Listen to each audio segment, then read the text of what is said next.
Bato, pick. Late ka eh. Wala, anong late? From Jonathan, if you were to surprise Pat, where and what would you do? Eh di wala na. Ay, yung tanong eh. Ay, so surprise ko siya, book ticket na yun sa sa ibang bansa. Ganun lang. I think yun eh, no one is prepared for that. Kahit kanino mo gawin yun, magugulat na lang siya na may ticket na alis na kayo, ganun. Regardless of local or international flight. And it's a good surprise. Bulaga. This is from It's Me Yam_Mai. Where is your dream travel destination? And also, this is from Ate Mute. What's your top 3 relationship bucket list and travel?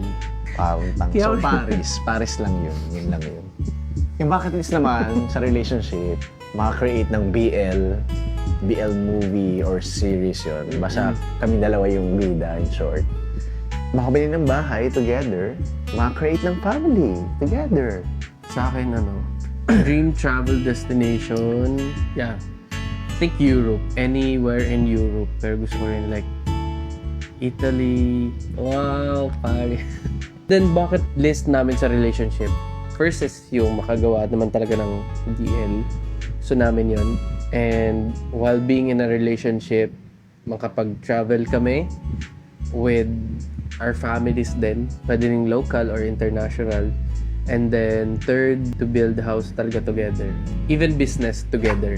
Bato, pick. Oh, ako una. Ano to? Wala to. Ako una, huwag kang madaya. What is the biggest lesson you learned from the whole experience inside Kuya's house? This is from Rika Swazon. Yung pagiging patas sa bawat isa. Kung ano yung natatanggap natin, sinishare din natin, kung ano yung binigay sa atin na para sa atin. I-appreciate natin. Hindi din dapat tayo nanggugulang sa kapwa natin. Oo, dapat hindi tayo maging selfish sa bawat isa. So kung ano yung pina-experience mo sa iba, may experience mo din. So dapat lagi tayo maging fair sa bawat isa. Ako naman, biggest lesson na natutunan ko inside the house. Just always give your best in everything you do. Do it wholeheartedly and with love. Kasi regardless kahit ano pa yung gagawin mo, kung ibibigay mo naman yung best mo, first thing, wala kang pagsisisihan. And if you do it wholeheartedly, bukal sa puso mo, and you do it with love, kahit pa hindi pumabor sa'yo yung maging resulta or hindi mo i-carry yung burden na yun. So yung ibang tao na gumawa sa'yo ng hindi maganda, yun yung mapapaisip. Just be kind. Yun siguro yung bottom line ng gusto kong sabihin. From MRLTJNO, what is the most embarrassing moment you did to each other in public? Yung kinarga ka sa BGC. Embarrassing yun? Baka Nahihiya kasi ako noon. so Nakakahiya. embarrassing yun. Hindi. Naging natin yun eh. Oo. Edge natin yun eh. Sige. Before the big night, nag-away kami. Oo, tama.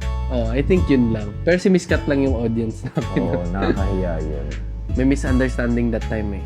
May concern ako, mataas emotion niya. Hindi siya swak.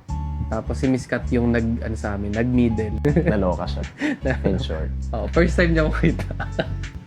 Pinagpawisan yung kamay ko.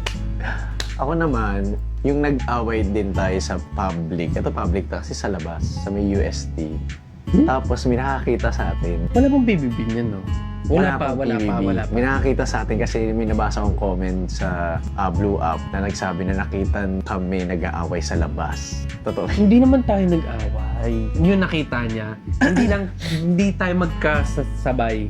Basta yun. Magkahiwalay tayo, tapos hindi tayo nagpapansinan. Pero kasi that time, mataas din yung emosyon ko talaga na as in, gusto kong sumabog. Sa public yun. So, hindi na namin siya nalalagay sa tamang lugar. Hindi naman na siya naulit. Hindi siya naulit talaga. At never na yun maulit. Sa ABS na lang naulit. Charis. Hindi From Rene, what concept do you want for your first BL series? I think papasa naman kaming college students. And then there's this one person who is very academically achiever and someone who is very go-getter. And then nagkasama tayo into one specific group or task. Then the rest is history. Yeah. I think it's more of a young version of us being in the same university. Yun yung isa. Kung yun yung first concept. Second concept, I wanna... Isa lang. Ito na, follow Inubusan up mo na naman ako. Follow up lang. I think gusto ko makagawa kami kagaya sa Firebird or the Call Me By Your Name style. And I think na yun ang concept. Ako, same sa sinabi niya. Gusto ko yung very student-like, parang college or high school. Wow, high school! Bakit? Senior high. Kasi yun yung hindi ko nagawa in real life. Nung time na high school ako, parang hindi ko nalabas yung other side ko. Yung gusto ko sa series na to, gusto ko siya ma-experience. Gusto ko ma-experience yung love, yung real love nung sa high school na Setting.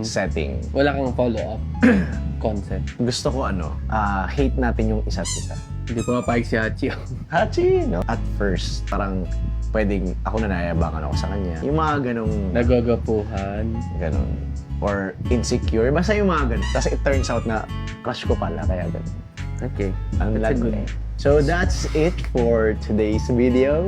And we're very thankful to every starfish na continuously supporting and loving us. Thank you so much.